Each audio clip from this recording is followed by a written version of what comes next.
magtatayo ngayon. Praise God. Tawagin na po natin our brother Dave this year. Praise God.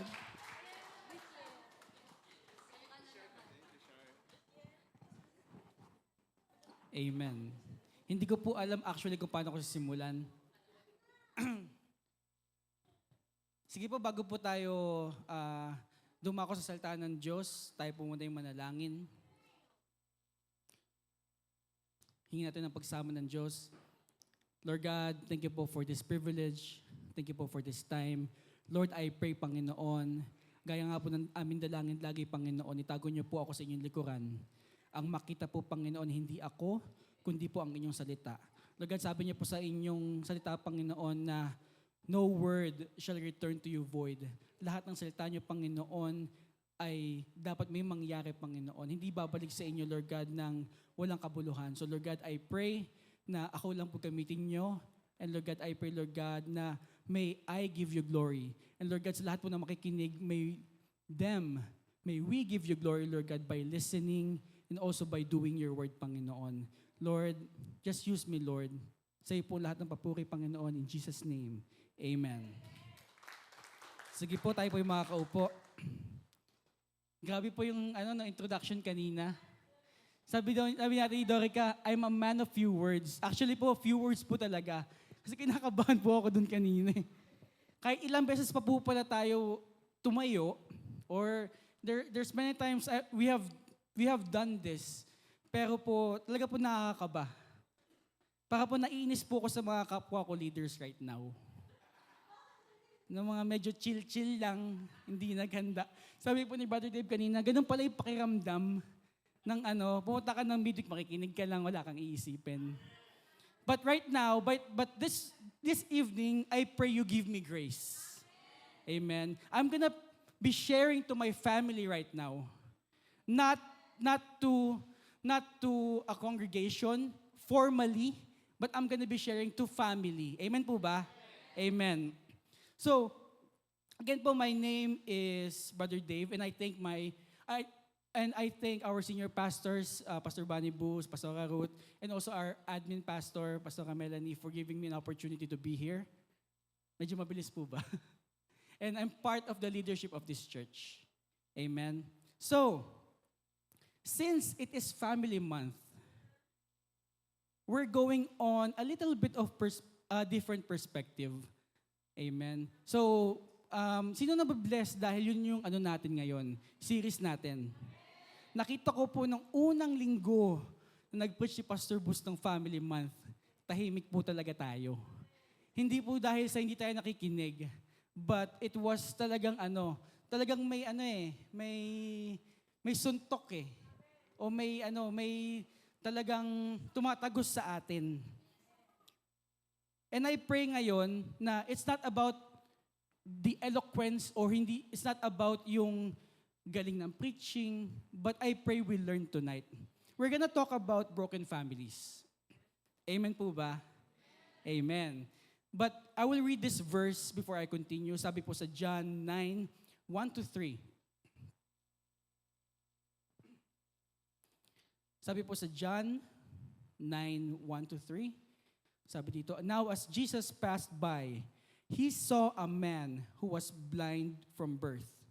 And his disciples asked him, saying, Rabbi, who sinned, this man or his parents, that he was born blind? Verse 3, Jesus answered, neither this man nor his parents sinned, but that the works of God should be revealed in him. Sige po, basahin po natin sa Tagalog. Meron po ba tayong translation? Sa paglalakad ni Jesus, nakita niya ang isang lalaking ipinanganak na bulag.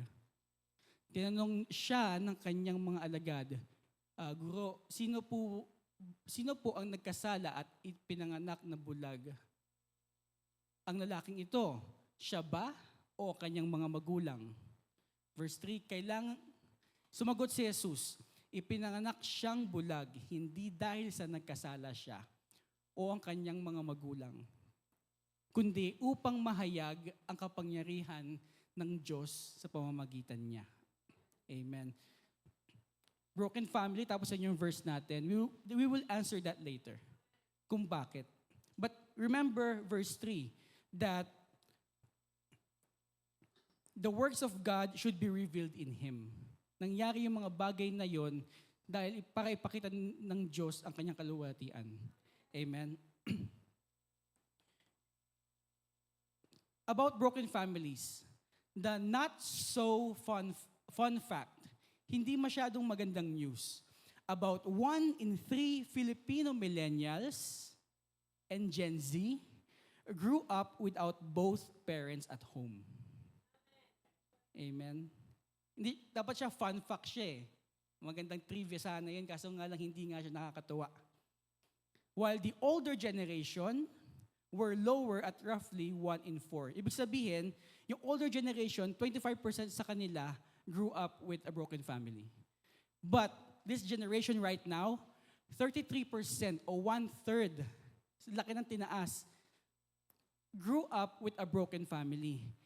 Kahit naman hindi ko sabihin yung fun fact na yon, alam natin na if we think about, sino mga pa yung mga broken family dito, we could name names. Amen? You don't have to think, you don't have to be a rocket scientist or you don't have to be very smart to figure out na meron talagang broken families. Amen? What is a broken family anyway? So a broken family is a family unit that has separated or dissolved. Typically where parents are divorced, isang pamilya, typically nag-dissolve sila o naghiwalay, maybe they're divorced, separated, or not living together. Leaving children to live with one parent or separated from a parent. Yun yung normal definition. Basically, they have to live with one parent. Bihira po yung minsan you have to live with both parents at the same time. Hindi sila nagkakasundo. But also, another definition I want to tell you, a broken or a dysfunctional family is also a family unit that is emotionally separated. Amen? It's a family that is emotionally separated. Hindi lang basta-basta na naghiwalay sila, one child go to live sa tatay niya, yung isa naman sa nanay. But if you are emotionally separated, you're already dysfunctional. You are already in a broken family. Amen po ba? Okay pa po ba kayo? They may be in one house, but they do not have an emotional connection. Sometimes, maybe madami makaka-relate, maybe, but I know madami talaga. You may be in one house, but you don't have an emotional connection with your parents, with your siblings, with the members of your family. Especially nowadays with social media. Amen ba? Right now, I would like to give my testimony. Okay lang po ba yun? Yeah. Ilang minutes po ba ako dapat nandito? 2 hours. Sige po. 6 pages po to, actually. Bilangin niyo po. Few words po talaga. Inipon ko po talaga lahat to. So, my situation was somehow in the gray area. Di ba, we're talking about broken families, di ba? My parents are not divorced. Hindi sila talagang legally separated. They're not, and I don't have to choose who I need to live with. Hindi ako kailangan pumili kung sinong side ang puntahan ko. But how do I know that my family is broken or dysfunctional? Like what I said earlier, we were emotionally disconnected. Amen. An actual example would be, sobrang takot na takot ako sa tatay ko. Amen. And he was emotionally detached to us. So sobrang he was so busy at work. And we never had an emotional, maybe we had, but para natabunan na lahat yun ng mga bagay eh. Amen. We never had an emotional connection, me and my dad. So, sana hindi sila nanonood ngayon, no? Yeah, but they know this. We're adults.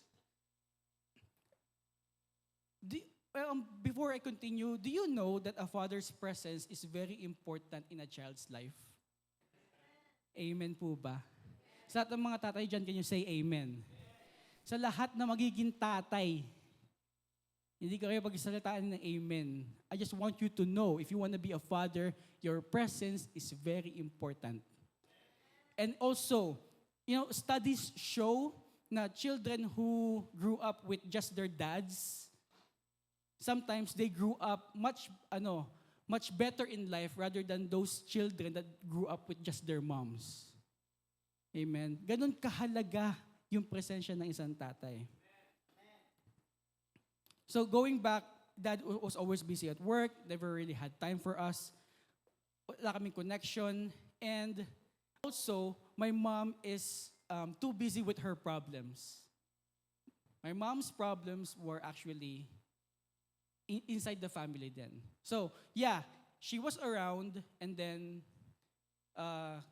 gumagawa siya, nag-aasikaso siya sa amin. But she's too busy with her depression. Amen. Wag po kayong iiyak, hindi na po ako umiiyak tungkol dyan. Amen. I just want to share this because I want to make a point. So, growing up, kala namin kasi normal lang lahat eh. Sometimes kasi a child grows up without realizing things na they think everything is normal. Pero, yun pala, hindi na pala. Amen. A child can grow up not feeling love by their family. So what happened? What happened to us had some effects in us.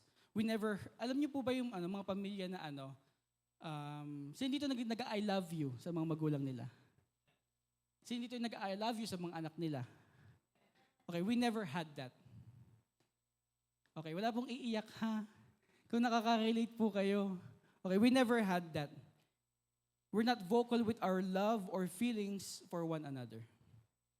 Okay po, baka po mamaya sabihin nyo na, ay, Kuya Dave, nag-rant lang yan, yan, nagpapaawa effect. Okay, while growing up, I'm not saying that hindi nila kami minahal. I'm saying that maybe that's their way of showing us that they love us. That's their way of expressing. That's their way of expressing it. But apparently, may mga void na nangyayari. Amen po ba? Sige nga po, palakpakan po natin si Lord. So, what happened to us as a result? So, personally po, for me, I'm not gonna talk about my siblings. But personally, because of those emotional disconnection, I sought approval to other people because I never had that approval as a kid. Alam niyo po yung kulang sa pansin? Alam niyo po yung term na yung asaran ng mga magkakaibigan na kulang sa aruga? Ano yun? Tama ba yun? Kulang sa aruga. Totoo po yun. Yung medyo Jollibee. Yun po yung nangyayari for an emotionally disconnected family. And then, imbis na mag-spend time ako sa bahay, I want to be with friends all the time. Nasa labas po ako. Because I thought they are the ones accepting me. Yung mga youth, sino nakaka-relate? Walang kataas ng kamay, syempre. Amen. Ayoko sa loob ng bahay kasi feeling ko, yung I'd love being with my friends kasi sila talaga nakakaintindi sa akin. Pag sa bahay ako, lang yan, puro sigaw, puro sariling buhay lang yan. And then, I made up an image because the real me is highly unlikable. Nag-build ako ng ibang image ko. Nagsisinungaling ako na, actually po, nung bata ako, maputi po ako. Okay? Ngayon lang po ako nasunog talaga. Tapos, sabi ko, yung apelyido ko po, di ba, Desyar? Spanish po actually yun. Yung ano po namin talaga, ano nga po pala yung sinasabi niya? This year? This year po yun. So, tatanong nila sa akin, Dave, half ka ba? O may lahi ka ba? And then, I made up an image na, ay hindi ako, quarter Spanish ako. Ganun. Kasi matangos ilong ko, puti, ganun. So, para bang I made up an image kasi nga, totoo lang, sa bahay, I don't even like myself. Amen po. Amen po ba? Ako dapat pinag-amen no?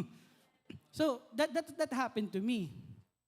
And then, moving on, nakilala ko si Lord, napunta ako ng church, and even when I got born again, God turned it around. Binago lahat ni Lord yun, nakakamdaman ko yung pag-ibig ni Lord. But still, ito yung problema ng madaming youth ngayon kahit nasa church ka na. Amen? Gusto mo lagi ka nasa church. Kasi sa bahay, you feel out of place pa rin. Amen ba? Hindi na ako tumingin sa inyo. So that happened to me. The church became my escape. And that's the reality. Sabi nila dati, yung batch namin, Everyday with You, Lord. Totoo yun. Kasi totoo lang, personally for me, ayoko sa bahay. Wala naman akong kwenta dun eh.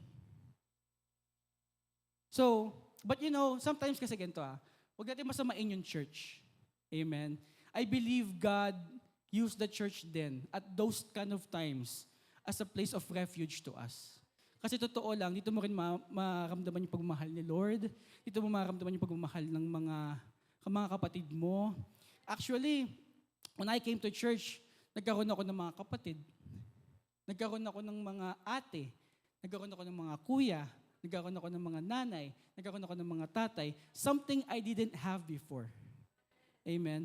But I said all those things to make a point that a broken family can be very detrimental, or a broken family may epekto talaga sa isang bata. Now, parents, whether we like it or not, parents are the primary source of a child's well-being. Amen po ba? We are primarily responsible for how they will grow up. Ang mga magulang po talaga ang pinaka-responsable kung paano, anong Tagalog? kung paano lalaki yung bata. Sabi po sa Proverbs 22 verse 6, "Train up a child in the way he should go, and when he is old, he will not depart from it." Now, we have established that broken family. We've established the effects of our broken family. Now, mag-aral na talaga tayo ng salita ng Diyos. Amen. The teaching. Okay. So, number 1. Palakpakan muna natin si Lord.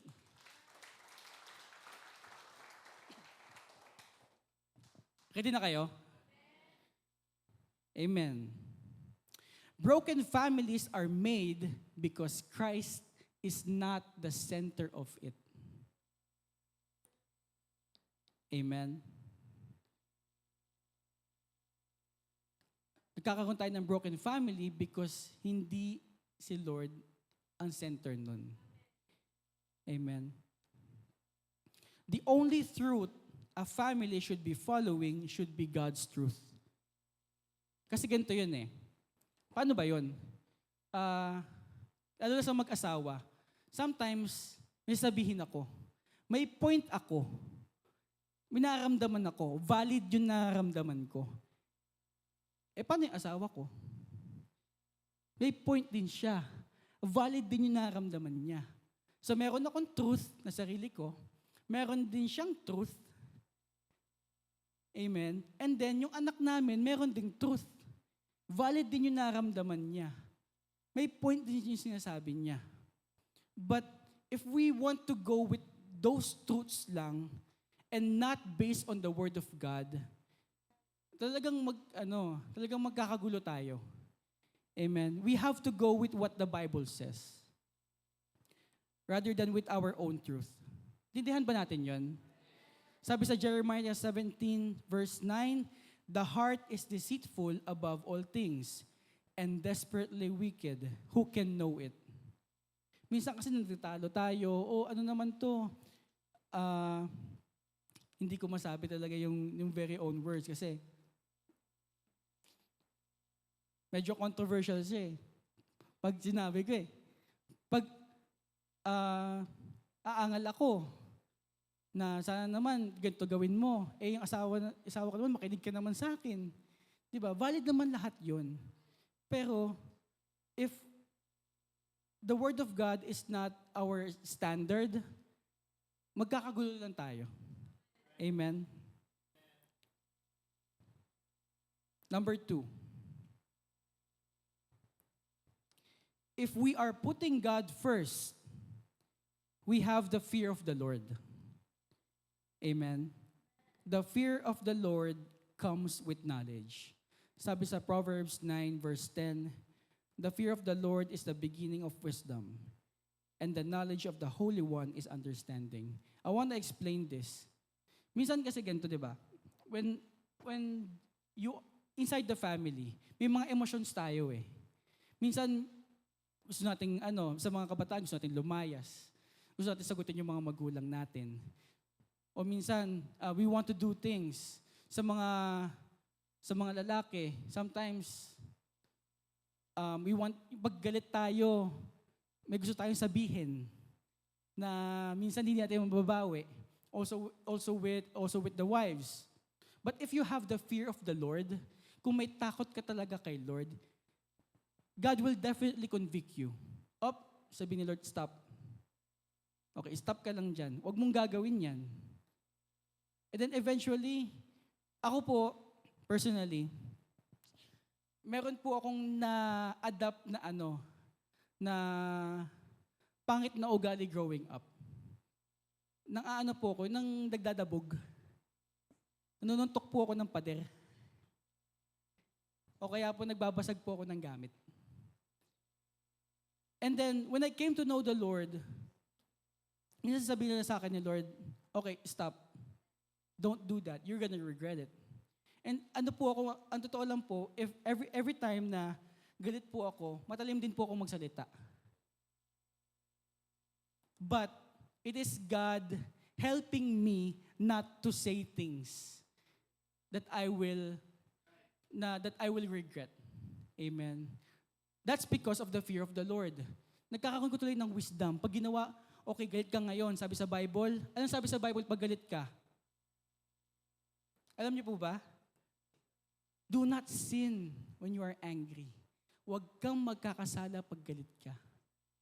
Amen. In anger, do not sin. Amen. So, God always reminds us, and because we fear God, we stop. Amen po ba? Sige po, palakpakan po natin ulit ang Panginoon. Nandyan po ba kayo?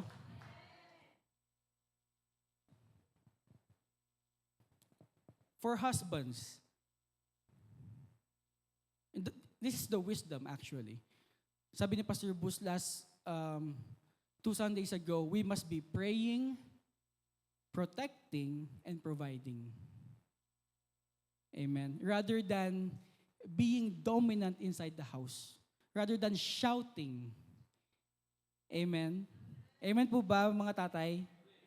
Husbands, amen po ba?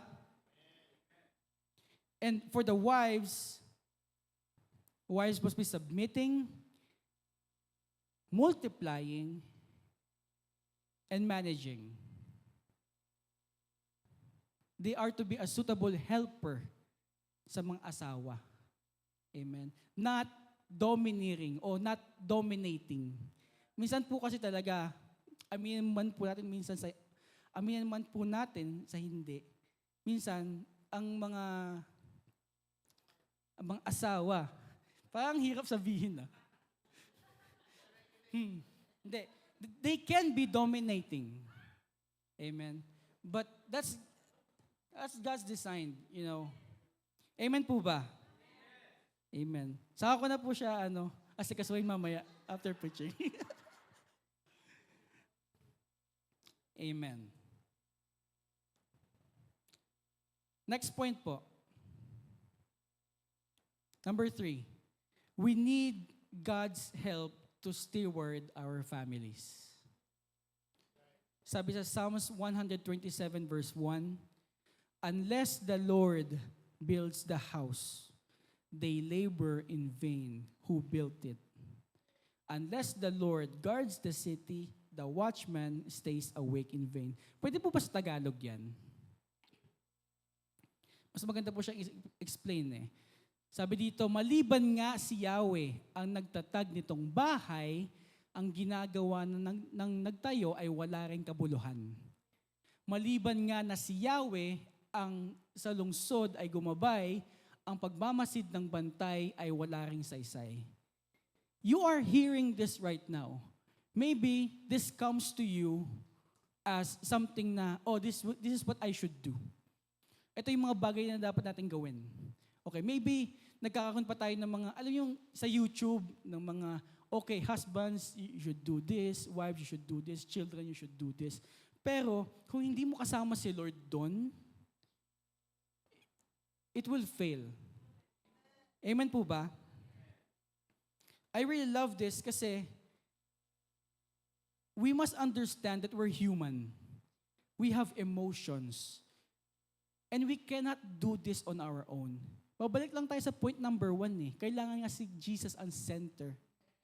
Amen. O nga, magaling tayo. Sabihin natin na we are the perfect, the golden boy, o the perfect man, the perfect husband, the perfect wife. But if Christ is not in it, wala ring kwenta yun. Amen. So we really need Jesus at the center. Matapos na po ako. Actually, pang ilang page na ba ako? 3 page na po ata.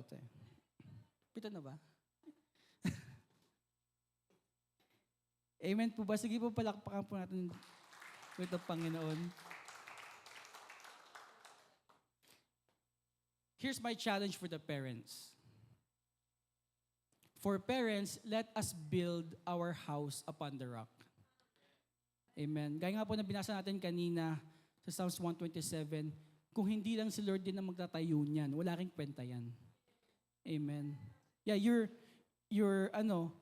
doing everything. Sige, husbands, you're trying to provide for your family. You're doing your best. But definitely there will be some gaps.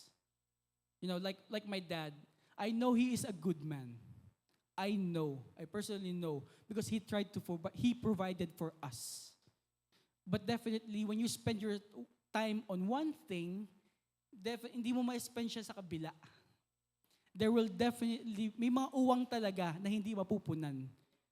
Ang magpupuno nun si Lord. Ang nanay ko, she took care of us. She spent time taking care of us. But definitely, she can't do other things. Si Lord lang talaga magpupuno ng lahat ng bagay na yon. Amen. That's my challenge for the parents. Sabi sa Ephesians 6 verse 4, also this, another challenge, sabi dito, and you, fathers, do not provoke your children to wrath, but bring them up in the training and admonition of the Lord. You know, when masyado tayong mahigpit sa ating mga anak, okay, they end up resenting you. I'm just gonna say that. Okay? Ganito yun eh. Here's the minds or the psychology behind it. Yung lagi ka napupuna, lagi kang pinapagalitan. Eventually, yung anak, anong mangyayari? Di ba takot sa'yo? Amen ba? Pero kasi ganito yung nangyayari sa fear eh. Fear can turn to hate. Okay? The fear can turn to hate. Pag kaya na nilang lumaban, lalaban sila. Amen po ba?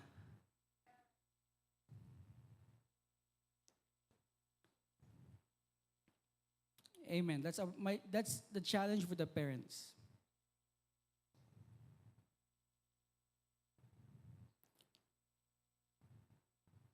Now, for children. Okay. This is how we can overcome being in a broken family. Ngayon, children, whether young or old, whether parent ka na ngayon or whatever, basta lahat naman tayo naging, di ba, anak at one point. We have to understand that our parents are not perfect. Then we can start to heal. Amen. They have probably gone through some pain and trauma too. Naging anak din sila. At one point, nakakaranas din sila ng mga paghihirap, or it might have shaped their personality or their character. We have to understand.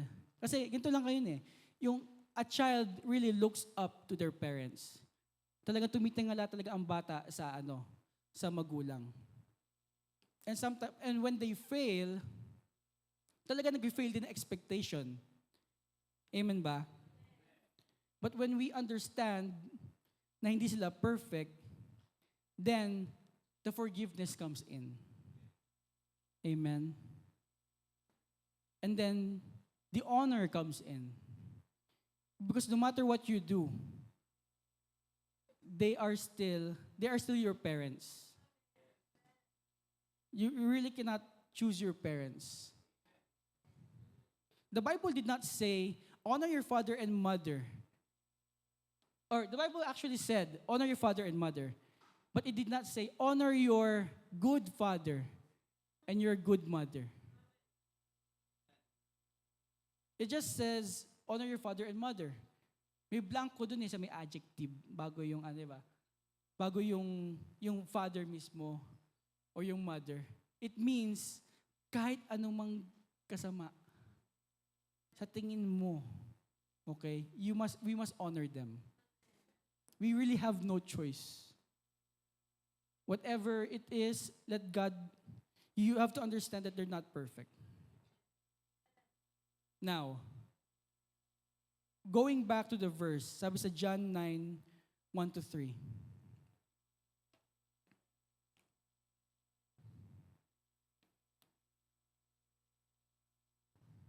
Sa verse 3. So umagot si Jesus, ipinanganak siyang bulag, hindi dahil nagkasala siya o ang kanyang mga magulang, kundi upang mahayag ang kapangyarihan ng Diyos sa pamamagitan niya. Sometimes, when you really think about this verse, ang tanong kasi ni Jesus dito sino ba nagkasala? Yung magulang ba niya o siya? But if you really think about it, it's really not because of that. Amen. Yes, maybe may mga bagay na nangyari sa atin.